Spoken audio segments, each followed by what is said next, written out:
علم لدنی کا حامل بھی جب دنیا میں آتا ہے علم اپنے ساتھ لے کر آتا ہے۔ فرق کیا ہے؟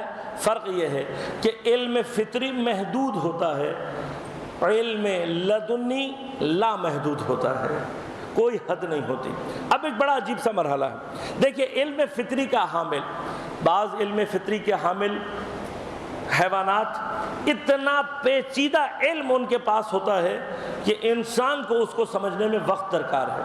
مثلا ایک مثال آپ کو دے دوں، مکڑی جو جالا بنتی ہے، مکڑی کے جالا بننے میں جو مکڑی ٹیکنیک استعمال کرتی ہے وہ اتنی پیچیدہ ٹیکنیک ہے کہ انسان ابھی تک یہ دعویٰ نہیں کر سکا ہے کہ ہم نے مکڑی کے جال کی پوری ٹیکنیک کو سمجھ لیا ہے کہ وہ کیسے بناتی ہے۔ کیوں؟ اس لیے کہ اس میں میتھمیٹکس اور جیومیٹرک کی اتنی ٹیکنیکس استعمال ہوئی ہوئی ہیں کہ مکڑی کے علاوہ اس کے جال کو پوری طرح سے سمجھنا آسان کام نہیں ہے۔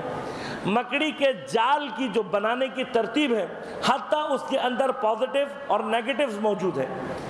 مکڑی خود جن تاروں پر موو کرتی ہے وہ تار پازیٹیو ہوتے ہیں، لہذا پازیٹیو تاروں میں وہ کبھی بھی الجھتی نہیں ہے، اور جو بھی شکار آتا ہے وہ نیگیٹیو تاروں میں پھنستا ہے۔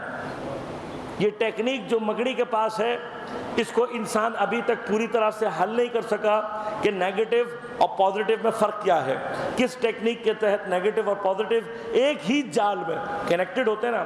ہمارے ہاں تو نیگیٹیو اور پازیٹیو کو آپ نے ملایا اور دھماکہ ہوا، ایسا ہی ہے نا۔ آپ کہیں پر بھی نیگیٹو اور پازیٹیو کو آپس میں ملا دے، دھماکہ ہو جائے گا۔ لیکن واحد مکڑی کے جالوں کے تاروں کی کیفیت کیا ہے؟ آپس میں کنیکٹڈ بھی ہیں اور پازیٹیو اور نیگیٹیو ایک دوسرے سے الگ بھی ہے۔ لہذا ابھی تک انسان پوری طرح سے مکڑی کے جال کی جو کیفیت ہے اس کو سمجھ نہیں سکا ہے۔ اتنا پیچیدہ جال بنانے والی مکڑی سے آپ کچھ اور بنوا سکتے ہیں؟ کچھ اور نہیں، جال کے علاوہ کچھ اور نہیں بنا سکتی۔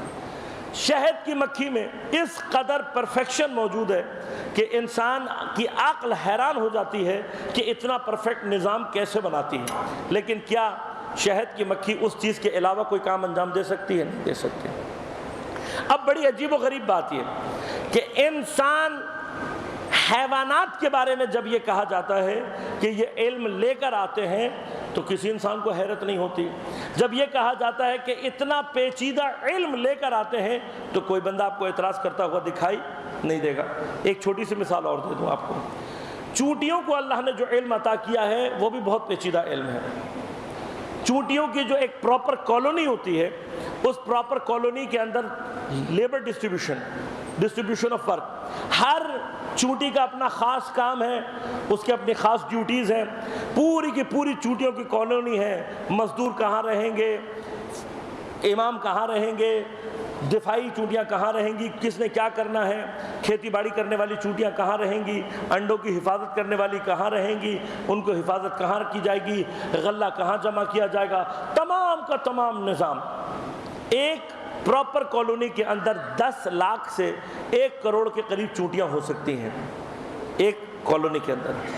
لیکن جو سیکیورٹی پر موجود چونٹیاں ہیں، اتنا پرفیکٹ نظام ہے کہ 10 لاکھ سے 1 کروڑ تک کی چونٹیوں کی کالونی میں کسی دوسری کالونی کی چونٹی داخل نہیں ہو سکتی، نہیں داخل ہو سکتی۔ چونٹی کا دماغ کتنا ہے؟ کتنا دماغ ہوتا ہے چونٹی میں؟ سوئی کے سر کے برابر دماغ ہے۔ اس سوئی کے سر کے برابر دماغ میں اللہ تعالیٰ نے اتنا کچھ رکھا ہوا ہے، اتنا سارا سسٹم رکھا ہوا ہے۔ اب جب ہم یہ ساری باتیں کرتے ہیں کسی کو حیرت نہیں ہوتی، بلکہ پلٹ کر کیا کہتا ہے؟ سبحان اللہ، اللہ کی قدرت ہے، وہ کر سکتا ہے۔